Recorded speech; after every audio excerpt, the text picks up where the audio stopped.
Yemek Adası'ndasınız, hoş geldiniz. Bugünkü tarifim un yok, yağ yok, çok lezzetli Noel kurabiyeleri yapıyoruz. Alman kurabiyesi, yıldız şeklinde, çok lezzetli ve pratik.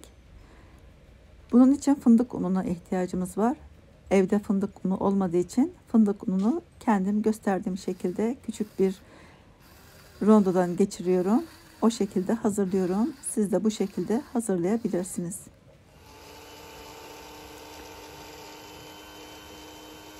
300 gram pudra şekeri kullanıyorum. 3 adet yumurtanın akını kullanıyorum. Yumurtalarım biraz küçüktü. Siz 2 tane yumurtanın akını da kullansanız olur. Biraz tuz ekledim. Şöyle bir çimdik kadar tuz ekledim. Şimdi yumurta aklarını güzelce kar gibi olana kadar çırpacağım.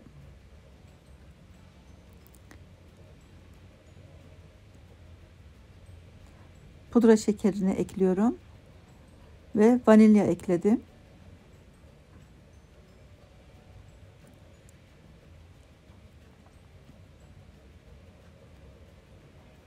Tarifimde 400 gram fındık tozu kullandım.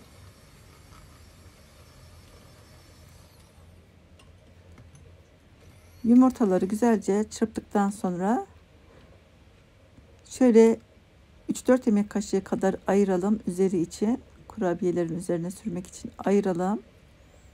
Daha sonra 1 tatlı kaşığı toz tarçın ekleyelim. Karıştıralım. Şimdi hazırlamış olduğumuz fındık ununu ekleyelim. Benim fındık unum az geldi. Önce biraz daha ekledim. Yani eğer cıvık olursa fındık ununu arttırabilirsiniz. Yumurtanın büyüklüğüne göre değişebilir çünkü. 2 kağıt arasında açalım merdane yardımıyla.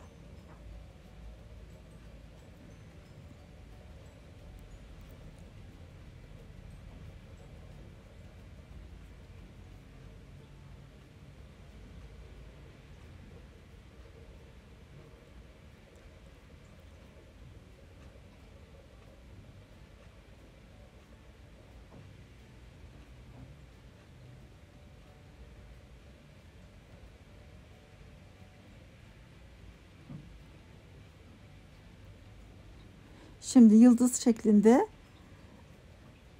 kalıp kullanıyorum. Onu pudra şekerine buluyorum yapışmasın diye. Biraz yapışkan bir hamur olabilir. O yüzden eğer çok sulu olursa biraz daha fındık unu eklemenizi öneririm. Çünkü yumurtanın büyüklüğüne göre değişebilir.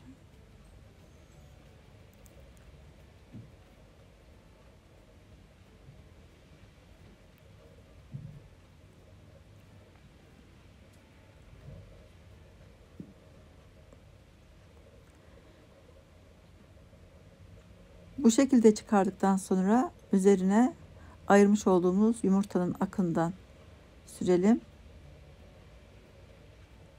Veya hepsini fırın tepsisine yerleştirdikten sonra da sürebilirsiniz üzerine.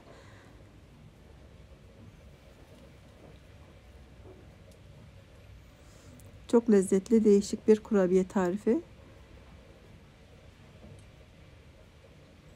Yapımı da çok pratik.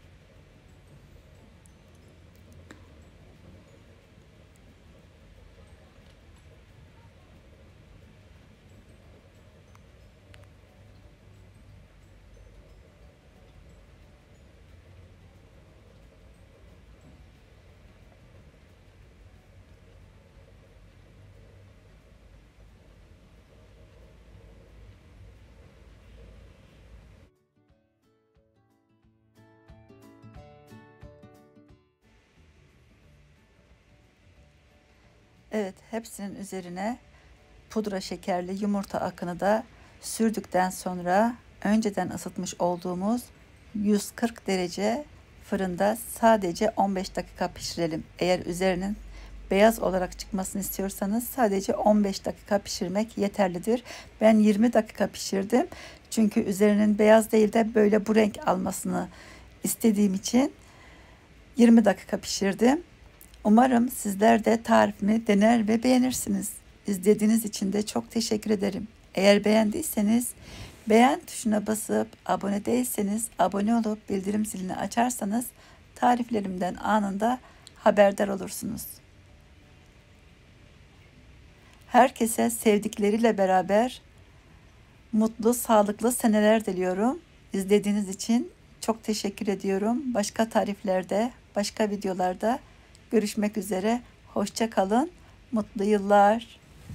Afiyet olsun.